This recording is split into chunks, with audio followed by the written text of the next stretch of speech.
Hello everyone, I welcome again to all of you in my BEd tutorial classes success in teaching field. हम लोग यहाँ पर BEd के previous year के जितने भी क्वेश्चन है वो सारे डिस्कस कर रहे हैं। चाइल्डहुड और पेडागोजी के सारे क्वेश्चन मैंने अपलोड करा दिए हैं और ये सारे क्वेश्चन वो है जो हमेशा से हर साल पूछे जाते हैं, हर साल टैली करते हैं और यही वो इंपॉर्टेंट क्वेश्चन है जो आपके सेंटर ऑफ द पॉइंट है। जो भी आपका कॉलेज हो, जो भी कॉलेज से, जो भी यूनिवर्सिटी से एफिलेटेड हो, यहाँ पर वो सारे क्वेश्चन मैं रिपीट करा रहा हूँ जो क्वेश्चन हमेशा से पूछे जाते हैं और इन क्वेश्चनों से आपके जो सिलेबस है वो भी 110% कंप्लीट हो जाएंगे, समझ में आ जाएगा क्योंकि मैं कॉन्सेप्ट बेस से डिस्कस कर रहा हूँ और आपका एग्जाम पैटर्न पे तो मैं यहाँ पर डिस्कस कर ही रहा हूँ। यहाँ पर हिंदी, इंग्लिश और उर्दू तीनों के लिए बहुत ज़्यादा कंपलसरी हो जाता है, इसलिए कि मैं इंग्लिश में तो आपको सारे मटेरियल प्रोवाइड करवा देता हूँ, उसके बाद हिंदी में उसका कॉन्सेप्ट मैं क्लियर करा देता हूँ और उसके बाद की जो जितनी भी चीज़ें हैं उस पर भी मैं डिस्कस करता हूँ एक्सप्लेनेशन के साथ में।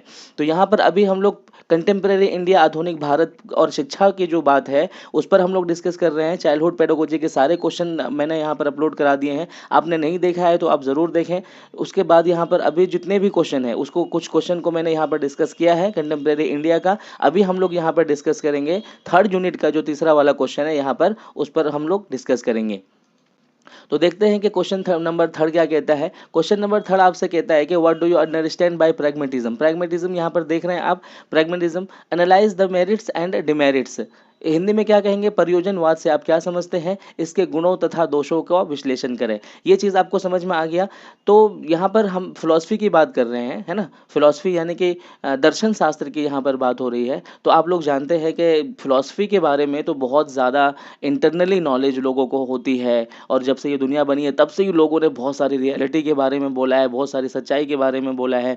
तो उसी तरीके से यहाँ पर भी एक फिलॉसफी है जो आपका प्रैग्मेटिज्म पे डिस्कस करता है। और एक चीज़ आप इससे, उसको समझने से, इस पर डिस्कस करने से पहले एक चीज़ आप समझ लें, हम क्या कहते हैं, स्कूल ऑफ फिलॉसफी को दो भागों में बांटते हैं। दो भागों में बांटते हैं, एक होता है आपका ईस्टर्न फिलॉसफी और दूसरा होता है आपका वेस्टर्न फिलॉसफी। ठीक है, ईस्टर्न फिलॉसफी पे हम लोग डिस्कस नहीं करेंगे क्योंकि प्रैग्मेटिज्म जो है आपका वेस्टर्न फिलॉसफी में आता है ना, वेस्टर्न फिलॉसफी में आता है जिस पर यहाँ पर हम लोग डिस्कस करेंगे। और उसको समझने से पहले यहाँ पर एक चीज़ और है, एक चीज़ और है जो यहाँ पर इसको समझना आपको ज़रूरी है। अभी हम लोग तो डिस्कस करेंगे प्रैग्मेटिज्म पे ही, यानी कि प्रयोजनवाद पे ही, लेकिन उससे पहले कुछ कॉन्सेप्ट को क्लियर कर लेते हैं ताकि आप आगे के लिए भी रेडी रहे। आइडियलिज्म फिलॉसफी की बात होती है ना। इसमें तीन भागों में बांटते हैं, तीन क्या, दूसरे भी चार चार भागों में बांटते हैं। एक होता है आपका आइडियलिज्म, जिसको हिंदी में क्या बोलते हैं, आदर्शवाद बोलते हैं। उसके बाद होता है आपका नेचुरलिज्म, नेचुरलिज्म को बोलते हैं प्रकृतिवाद। और थर्ड वन है आपका प्रैग्मेटिज्म, जिसको हम क्या बोलते हैं, प्रयोजनवाद बोलते हैं। उसके अलावा क्या होता है, एग्जिस्टेंशलिज्म भी होता है ना, उसको हम बाद में देखेंगे। अभी जो हमारा मेन मुद्दा है, मेन जो टॉपिक है वो है हमारा प्रैग्मेटिज्म यानी कि प्रयोजनवाद। तो प्रयोजनवाद को हम सबसे पहले समझते हैं कि प्रयोजनवाद होता क्या है। प्रयोजनवाद को अगर आप इजीली वे में समझना चाहें तो इजीली वे में इसको और भी नामों से इसको जान सकते हैं, जिससे कि नामों में ही उसका जो डेफिनेशन है वो छुपा हुआ है और आप इसको इजी से याद रख सकते हैं। प्रयोजनवाद को हिंदी में प्रयोजनवाद के अलावा व्यवहारवाद भी कह सकता है, आपको इस तरह से भी क्वेश्चन पूछ सकता है। प्रयोगितवाद भी कह सकते हैं, है ना, प्रयोगीवाद भी कह सकते हैं इसको, फलवाद भी कह सकते हैं इसको, परिणामवाद भी कह सकते हैं इसको, यानी कि इन सारे नामों से इसको जाना जाता है। अगर हम इसके वेस्टर्न फिलॉसफी के बारे में डिस्कस करेंगे तो तीन भागों में तो उसको बांट दिया। अब ये जो तीसरा वाला है आपका प्रैग्मेटिज्म, है ना, उस पर हम लोग यहाँ पर डिस्कस करेंगे। प्रैग्मेटिज्म क्या कहता है कि प्रैग्मेटिज्म ये कहता है कि रियलिटी ऑफ एजुकेशन जो होती है वो प्रेजेंट में जो अप्लाई होता है, प्रेजेंट में वो जो अभी की जो एजुकेशन है, और जो सबसे ज़्यादा जो इसको डिस्कस किया जाता है वो अभी के टाइम में इसी चीज़ को माना जाता है, इसी प्रैग्मेटिज्म को अप्लाई किया जाता है। ये प्रैग्मेटिज्म ये मानता है कि इंसान जो भी काम करता है ना, इंसान जो भी काम करता है वो अपने एक्सपीरियंसेस के बेसिस पे और रियलिटी के बेसिस पे, है ना, और क्या कहते हैं, एक्शन के बेसिस पे जो चीज़ें करता है वही सच होता है। अदरवाइज जो चीज़ें हाइपोथेसिस में होती है वो रियलिटी नहीं होती है। यहाँ पर ये देख सकते हैं कि इसका हिस्टोरिकल पर्सपेक्टिव से अगर बात करें तो हिस्टोरिकल पर्सपेक्टिव में क्या आता है कि ये जो वर्ड बना है प्राग्मा जो है वो किस वर्ड से बना है, प्राग्मा वर्ड बना है आपके ग्रीक वर्ड से मिल करके बना है। इसका मतलब क्या होता है आपका एक्टिविटी इसका मतलब होता है, यानी कि वर्क इसका मतलब होता है। प्रैग्मा का यहाँ पर डेफिनेशन मैंने बहुत ज़्यादा ब्रीफली तरीके से आपको समझा दिया है, इसको यहाँ पर आप अच्छे तरीके से समझ लेंगे। हिस्टोरिकल पर्पज से अगर इसको समझेंगे तो 350 से लेकर के 557 बीसी, है ना, बीसी, हेरालिटस एक नाम था जिसको जिसको इन्होंने सबसे पहले यूज़ किया था। किसको? प्रैग्मेटिज्म को सबसे पहले यूज़ किया था। अगर 4th सेंचुरी और फिर 5th सेंचुरी में आकर के सोफिस्ट का एक ग्रुप मिलता है, सोफिस्ट का एक ग्रुप मिलता है, इन्होंने फिर इसको डेवलप किया। और उसके बाद में बहुत बाद में जाकर के कुछ नाम आते हैं जो नाम ये है, जॉन डेवी बहुत बड़ा नाम है इनका, जिसमें कि प्रैग्मेटिज्म पर बहुत बड़ा काम किया है। और फ्रांस बेकन बहुत बड़ा नाम है ना, अगस्ट कॉम्टे, विलियम जेम्स, ये वो लोग हैं जिन्होंने प्रैग्मेटिज्म को बहुत ज़्यादा क्या किया, डेवलप किया और बहुत ज़्यादा आगे लेकर के गए। ये जो बेसिकली जो डिस्कस होती है, ये जो डिस्कस करते हैं वो इस बारे में डिस्कस करते हैं कि इस दुनिया की जो रियलिटी है, इस दुनिया की जो रियलिटी है, कोई रियलिटी एक तरीके से उसमें रुकती नहीं है, यानी कि अभी कुछ है कल कुछ हो जाएगा। और ये कोई भी चीज़ होता है इस दुनिया में, उस दुनिया में, इस दुनिया में, यहाँ पर कोई भी चीज़ होने को ये मानता है कि कोई चीज़ अगर होती है तो वो किस पे, प्रैक्टिकल के बेस पर होती है, तभी उस चीज़ पर ये बिलीव करते हैं। अगर वो प्रैक्टिकली नहीं है तो वो इस चीज़ पर बिलीव नहीं करते हैं। इनका मानना है कि रियलिटी जो होती है वो नॉलेज हासिल करने से ही होती है, और हाइपोथेसिस जो होते हैं वो एक्सपीरियंसेस के बिहाफ पर ही उसको नापा जा सकता है। एक्सपीरियंसेस के बिहाफ पर, प्रैक्टिकल के बिहाफ पर, एक्शन के बिहाफ पर ही उसको हम क्या कहते हैं, रियलिटी मान सकते हैं। इसलिए कि इंसान के जितने भी प्रॉब्लम सॉल्यूशन होते हैं वो साइंस के और फिर प्रैक्टिकली बेस पर ही उसको सॉल्यूशन किया जा सकता है, अदरवाइज नहीं किया जा सकता है। और ये फिलॉसफी जो है ये किसी भी चीज़ को समझने के लिए उसको एक्सपेरिमेंट एंड अप्लाई करके ही उसको मानता है। अगर वो एक्सपेरिमेंट नहीं करता है तो ये कहता है कि उसको हम नहीं मानेंगे, है ना। और इसमें बहुत सारी और भी दूसरी चीज़ें डिस्कस होती है, हम धीरे धीरे यहाँ पर देखते चलेंगे। आप ये सारी चीज़ें मैंने इंक्लूड कर दिया है, आप एक एक चीज़ को यहाँ पर पढ़ेंगे, बहुत इजीली आपको समझ में आ जाएगा प्रैग्मेटिज्म के बारे में किसने क्या कहा है। सारे पॉइंट मैंने यहाँ पर इंक्लूड कर दिए। अगर एक एक पॉइंट मैं यहाँ पर आपको डिफाइन कराऊँ, आप वीडियो को पॉज करके आप यहाँ से नोट डाउन कर सकते हैं। उसके बाद कुछ पॉइंट है जिसको आपको समझना बहुत ज़रूरी है। यहाँ पर देखिए, इसके अंदर में कुछ एलिमेंट है जिसको आपको समझना इसमें ज़रूरी है। पहला पॉइंट है आपका मेटाफिजिक्स। मेटाफिजिक्स को हिंदी में क्या बोलेंगे, तत्व मीमांसा बोलेंगे, है ना। मेटाफिजिक्स के अकॉर्डिंग ये माना जाता है, इसमें सबसे बड़ा नाम है जॉन डेवी का। जॉन डेवी एक बहुत बड़ा नाम है मेटाफिजिक्स में, जॉन डेवी एक बहुत बड़ा नाम है। इन्होंने क्रिएटिव इंटेलिजेंस बहुत अच्छी किताब लिखा है। और इन्होंने क्या कहा है कि प्रैग्मेटिज्म में रियलिटी की जो ज़रूरत होती है, वो ज़रूरत जो होती है वो एक एक्सपीरियंसेस बेस पे ही देखी जा सकती है। इसलिए प्रैग्मेटिज्म का जो सारा जोर है, सारा पावर है, वो किस पर देता है, वो देता है एक्सपेरिमेंट पे। एक्सपेरिमेंट के बिहाफ पर जो नताइज निकल के आते हैं, जो क्या कहते हैं रिजल्ट निकल के आते हैं, उसी को मानते हैं। अदरवाइज क्या कहते हैं, मेटाफिजिक्स इस पर डिस्कस नहीं करता है। डिस्कस किस पर करता है, ये इस पर करता है कि जो एक्सपीरियंसेस के बिहाफ पर, एप्लीकेशन के बिहाफ पर, है ना, एक्सरसाइज के बिहाफ पर जो रियलिटी निकल के आती है उसी को ये मानते हैं, अदरवाइज नहीं मानते हैं। मेटाफिजिक्स में क्या होती है, रियलिटी को एक्सपीरियंसेस के बिहाफ पर नापा जाता है। उसके बाद है आपका एपिस्टेमोलॉजी प्रैग्मेटिज्म। एपिस्टेमोलॉजी प्रैग्मेटिज्म क्या कहता है, इसको हिंदी में क्या कहेंगे, एपिस्टेमोलॉजी प्रैग्मेटिज्म को हिंदी में कहेंगे ज्ञान शास्त्र में प्रयोजनवाद। ये क्या कहता है, ये कहता है कि जब हम किसी भी चीज़ का साथ तजर्बा यानी कि एक्सपीरियंसेस कर लेते हैं तब हम उसकी सच्चाई को जान पाते हैं। यानी कि किसी भी चीज़ को जब तक कि हम एक्सपीरियंसेस प्रैक्टिकली नहीं करके देख लेंगे तब तक उसको हम बिलीव नहीं करेंगे। और अपने एक्सपीरियंसेस से ही हर रियलिटी गुजरती है। रियलिटी जो कुछ भी निकल के आता है वो कब निकल के आता है, जब उस पर एक्सपीरियंसेस किए जाते हैं, है ना, एक्सपेरिमेंट किए जाते हैं, तभी कोई भी चीज़ निकल के आता है। इनका मानना है, क्या कहते हैं कि एपिस्टेमोलॉजी ये कहता है कि कोई भी प्रॉब्लम आ जाए उसका एक डायरेक्शन, उसका एक सॉल्यूशन ज़रूर होता है। और ये भी मानता है कि कोई भी प्रॉब्लम जो होती है वो प्रॉब्लम कोई लास्ट नहीं होती है, यानी कि उसका किसी ने सॉल्यूशन निकाला तो ऐसा नहीं है कि प्रैक्टिकली बिहाफ पर अगर कोई उस पर और कोशिश करे तो दूसरा सॉल्यूशन नहीं निकल सकता, बल्कि निकल सकता है, दूसरा सॉल्यूशन भी निकल सकता है। उसकी जो ज़रूरत होती है उसी को देख करके इसमें बात की जाती है। और इसमें और क्या कहते हैं एपिस्टेमोलॉजी और क्या बात करता है, वैल्यूज़ का जो है कोई एग्जिस्टेंस नहीं होता है। ये मानते हैं कि वैल्यूज़ का जो है कोई एग्जिस्टेंस नहीं होता है, वो बदलता रहता है।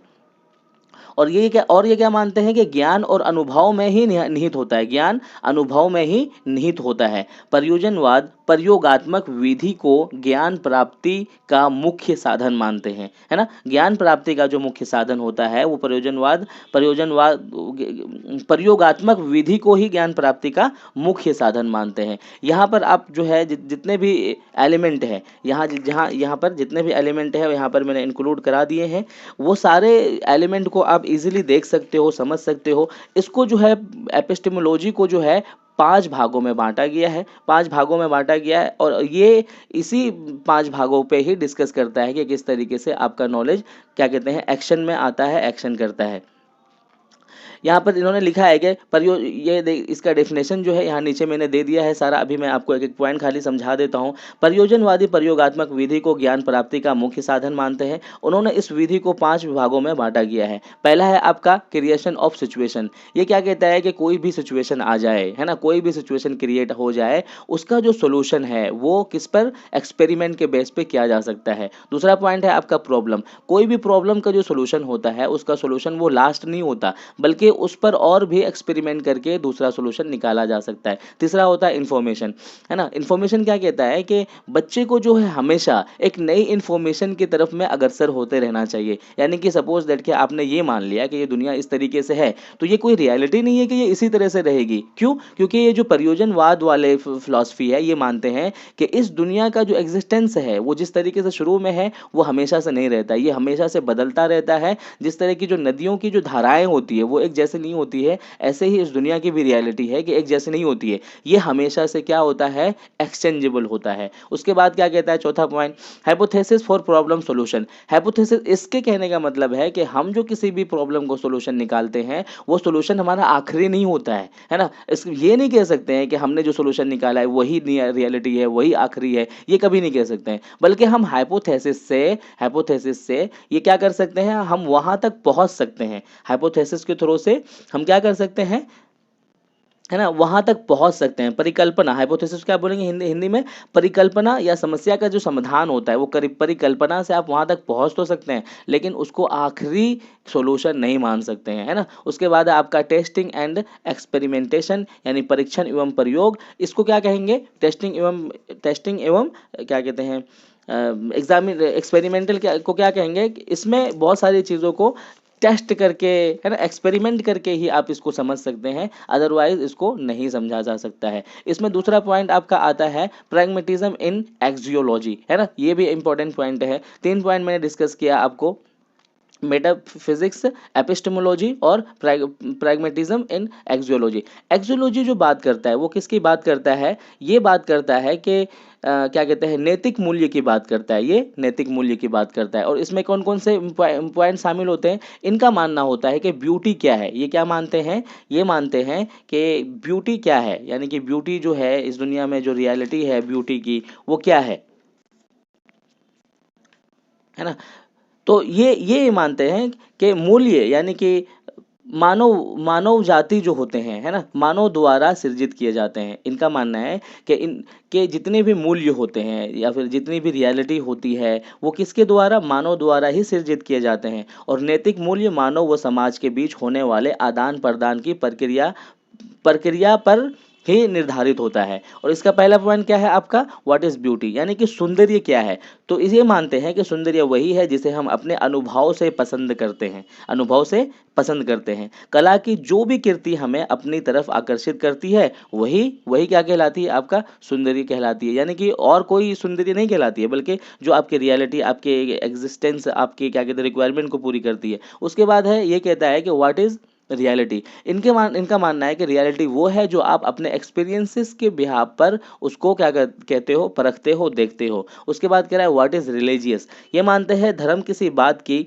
स्वीकृति है ना, धर्म किसी बात की सिर्फ एक स्वीकृति है जिसका स्वयं द्वारा, है ना, अस्तित्व है, सिर्फ एक स्वीकृति है जिसका स्वयं द्वारा अस्तित्व है। व्हाट इज गॉड, इसके बाद इनका ये होता है, कॉन्सेप्ट होता है कि ईश्वर क्या है। तो ये आदर्श तथा वास्तविकता के बीच में सक्रिय संबंध है ना, ना। ये जो है प्रैग्मेटिज्म जो है गॉड पे या फिर क्या कहते हैं स्पिरिचुअलिटी पे बिलीव नहीं करते हैं। इनका क्या मानना है कि गॉड जो, इनका ये मानना है कि जो भी चीज़ें हम अपने आंखों के सामने में नहीं देखेंगे हम उस पर कभी भी बिलीव नहीं कर सकते हैं।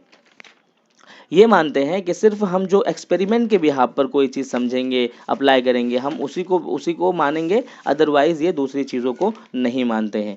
उसके बाद हम लोग आगे बढ़ते हैं, फॉर्म ऑफ प्रैग्मेटिज्म पर डिस्कस करेंगे। यहाँ पर फॉर्म्स ऑफ प्रैग्मेटिज्म में क्या क्या है। पहला पॉइंट देखेंगे यहाँ पे, फॉर्म ऑफ प्रैग्मेटिज्म में पहला पॉइंट आपका क्या है, ह्यूमनिस्टिक प्रैग्मेटिज्म।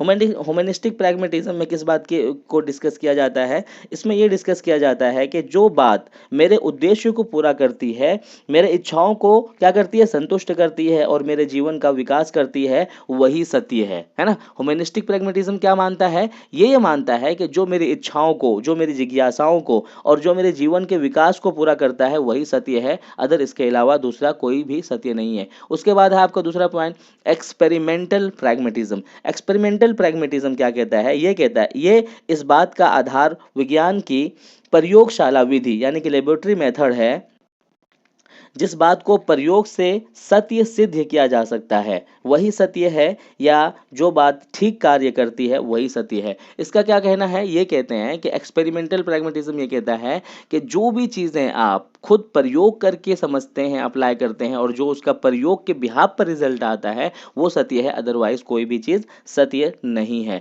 उसके बाद है आपका बायोलॉजिकल प्रैग्मेटिज्म, है ना, जीव विज्ञानवादी प्रयोजनवाद इसको हिंदी में बोलेंगे। तो बायोलॉजिकल आपसे क्या कहता है, बायोलॉजिकल ये कहता है कि जब किसी भी स्थिति में कठिनाइयां या समस्या उपस्थित हो जाती है तब विचार की उस उपस्थिति को अनुकूलन करने का समाधान होता है। जैसे कि एक एग्जांपल ले लिया जाए कि आपके पास कोई लेटर आया और उन्होंने आपसे सुझाव मांगा, है ना। जब वो सुझाव मांगा आपसे, तब जो आपके अंदर में जो एक थॉट निकल के आया, जब जो थॉट प्रारंभ हो जाती है आपके अंदर उसका आंसर देने के लिए, इस विचार का सत्य उस बात से सिद्ध हो जाएगा कि आपके अंदर में जो रियलिटी किस चीज़ की डिमांड कर रहा है। तो ये सारे पॉइंट मैंने आपको यहाँ पर डिस्कस कर दिए हैं। Pragmatism and AIIMS of education यहाँ पर मैंने डिस्कस कर दिया है। ये जितने भी यहाँ पर देख सकते हैं आप, जो भी जितने भी एम्स हैं वो सारे एम्स मैंने यहाँ पर डिस्कस कर दिए हैं। आप एक एक को यहाँ पर नोट डाउन कर सकते हैं, समझ सकते हैं। अब वीडियो ज़्यादा लेंथी नहीं हो जाए इसीलिए मुझे शॉर्टकट करके समझाना पड़ता है ना। सोशल मैं चाहता हूँ हिंदी में भी डिस्कस करूँ, बट हिंदी में मैं उधर जाऊँ तो इधर जाकर आपका वीडियो बहुत लेंथी हो जाएगा। सोशल इन्फ्लुएंस की क्या कहते हैं, एफिशिएंसी की बात होती है इसमें। सोशल एफिशिएंसी की क्या क्या मतलब होता है, ये सोसाइटी को बहुत महत्व देते हैं, यानी कि सोसाइटी को ये मानते हैं कि सोसाइटी क्या होता है, सोसाइटी हमारी ज़रूरतों को पूरा करता है और सोसाइटी जो है, स्कूल जो होता है वो सोसाइटी का एक आईना होता है ना, ये मानते हैं। एडेप्टेशन ऑफ इन्वायरमेंट, इन्वायरमेंट के अकॉर्डिंग ही किसी चीज़ को सिखाने की बात करता है। It's change the behaviour of man, है ना। ये क्या कहता है कि हमारा जो एम होना चाहिए एजुकेशन का वो क्या होना चाहिए, वो चेंज ऑफ बिहेवियर होना चाहिए, यानी कि बिहेवियर में किस तरीके से चेंज किया जा सकता है वो होना चाहिए। उसके बाद है आपका टू कल्टिवेट डायनेमिक माइंड, बच्चे का जो है एक डायनेमिक माइंड बना के रखना चाहिए, है ना। एम्स शुड बी फिजिकल, यानी कि फिजिकल का मतलब है कि उसको एक्सपेरिमेंट के बिहाफ पर करके दिखाना चाहिए। Intellectual and aesthetic, social and moral values, ये सारी चीज़ डेवलपमेंट करना चाहिए, है ना। उसके बाद ये पॉइंट देख सकते हैं आप। उसके बाद education as a social function, social function होता है ये, है ना। एजुकेशन को क्या मानते हैं कि ये एक सोशल फंक्शन है, क्योंकि ये सोसाइटी को बहुत महत्व देते हैं। चाइल्ड रियल लाइफ एक्सपीरियंसेस, ये क्या कहते हैं कि हमारा एजुकेशन का जो मोटो होना चाहिए, एम्स होना चाहिए, क्या होना चाहिए, रियल लाइफ एक्सपीरियंसेस बच्चे की होनी चाहिए, यानी कि बच्चा खुद एक्सपेरिमेंट करेगा। इंपॉर्टेंस ऑफ द चाइल्ड, ये बच्चे को बहुत ज़्यादा महत्व देते हैं कि बच्चे को जो सिखाया जाएगा, पढ़ाया जाएगा, वो किस बिहाफ पर किया जाएगा, बच्चे के एक्सपेरिमेंट के बिहाफ पर किया जाएगा। डेमोक्रेटिक प्रोसेस ऑफ एजुकेशन, ये एजुकेशन के जो प्रोसेस को है वो डेमोक्रेटिक बना करके सिखाता है पढ़ाने के लिए। सोशल एफिशिएंसी मैंने डिस्कस कर दिया, डायनेमिक डिस्कस कर दिया, पुपिल्स ग्रोथ, यानी कि बच्चा जो है उसके ग्रोथ पे डेवलप क्या कहते हैं डिस्कस करता है ये। उसके बाद आता है आपका करिकुलम। तो करिकुलम में जो भी चीज़ें हैं, जितने भी पॉइंट हैं मैंने यहाँ पर इंक्लूड कर दिए हैं। तो आपको समझ में आ गया होगा कि ये कैसी है, ये क्या कहता है, ये जो प्रयोजनवाद है ये कहता है कि हर चीज़ जिसको हम देखते हैं वही सच है ना, वही रियलिटी है, और हर वो चीज़ जिसको हम प्रैक्टिकली वे में करके देखते हैं, जिसका वो रिजल्ट आता है वही सत्य है, अदरवाइज कोई भी चीज़ सत्य नहीं है। इंसान का जीव इंसान का जो है जीवन जिस चीज़ से संतुष्ट होता है, ये मानता है कि इंसान का जो जीवन होता है जिस चीज़ से संतुष्ट होता है, ये लोग उसी को सच मानते हैं, अदरवाइज नहीं मानते हैं। जैसे कि स्पिरिचुअल है, जैसे कि गॉड है, जो चीज़ें हमें नहीं दिखती है, नहीं दिखाई देता है, उसको ये सत्य नहीं मानते हैं। और ये जो साइकोलॉजिस्ट थे, ये जो मैंने आपको साइकोलॉजिस्ट क्या बताया आपको, John Dewey, Francis Bacon, Auguste Comte, William James, ये जो साइकोलॉजिस्ट थे ये अमेरिका के साइकोलॉजिस्ट थे और ये बहुत ज़्यादा इन्होंने डेवलप किया। और आज के एजुकेशन के संस्था के अलावा भी अगर मैं सोसाइटी की भी बात करूं तो हमारा सोसाइटी भी प्रैग्मेटिज्म को ही मानता है। यानी कि प्रैग्मेटिज्म में क्या कहता है कि जो भी चीज़ें आपको दिखाई दे रहा है, जो भी चीज़ें आप छू पा रहे हो, जो भी चीज़ें आप कर पा रहे हो, वही रियलिटी है, अदरवाइज रियलिटी नहीं है। जैसे कि हमारा जो है स्पिरिचुअल है, वो मानते हैं कि वो दिखाई नहीं दे रहा है तो वो रियलिटी नहीं है। जैसे कि हमारा गॉड है तो ये कहते हैं कि जब दिखाई नहीं दे रहा है तो वो रियलिटी नहीं है। और ये क्या कहते हैं कि जो जिन चीज़ों से हमें संतुष्टि मिलती है वही चीज़ें रियलिटी है, अदरवाइज बाकी चीज़ें रियलिटी नहीं है। और ये सच हमेशा एक नहीं होता है। ये मानता है कि सच जो है, इस दुनिया की जो सच्चाई है वो क्या होता है, वो हमेशा से बदलता रहता है ना। ये कहते हैं कि एक्शन में हमेशा तब्दीलियां आती रहती है, दुनिया के अहम कैरेक्टरिस्टिक्स होती है और हम दुनिया में जितने भी एक्सपेरिमेंट करते रहते हैं वो सारी चीज़ें हम यहाँ पर प्रैग्मेटिज्म में आकर के उसका सोल्यूशन ढूंढते हैं। और क्या कहते हैं कि ये जो दुनिया है, दुनिया है, ये एक रियलिटी नहीं है ना। ये एक जो दुनिया है ये एक बहुत ज़्यादा मतलब कि इंसिडेंटली चीज़ों से बहुत ज़्यादा भरी हुई है। तो हम क्या करते हैं कि हम डिफेंस के लिए हमें इसमें तैयार रहना चाहिए। और क्या कहते हैं कि ये जो दुनिया है, ये जो वर्ल्ड है, ये क्या है, नामुकम्मल है, यानी कि ये पूरा नहीं है और इसकी कोई क्या कहते हैं कि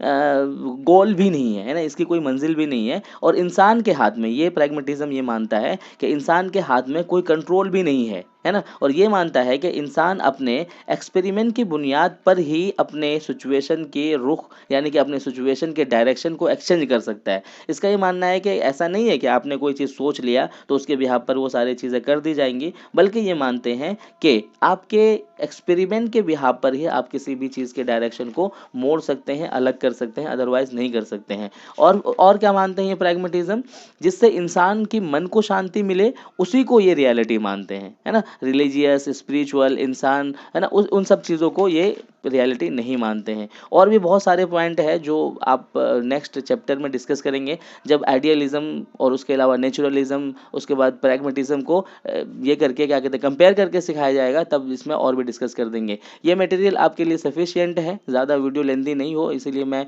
ये चाहूँगा कि यहाँ पर जितने भी पॉइंट दिए गए हैं आप वीडियो पॉज करके सारे पॉइंट क्या कहते हैं अपने कॉपी में नोट डाउन कर लें, ये ज़्यादा आपके लिए सफिशिएंट रहेगा। जो भी क्वेश्चन आपको हो, जो भी क्वायरीज हो, जो भी क्या कहते हैं आपके सुझाव हो, ओपिनियन हो, आप कमेंट बॉक्स में ज़रूर शेयर करें। और वीडियो किस तरह कैसी लगी आप ज़रूर बताएं। मिलते हैं नेक्स्ट वीडियो के साथ, देखने के लिए थैंक यू सो मच।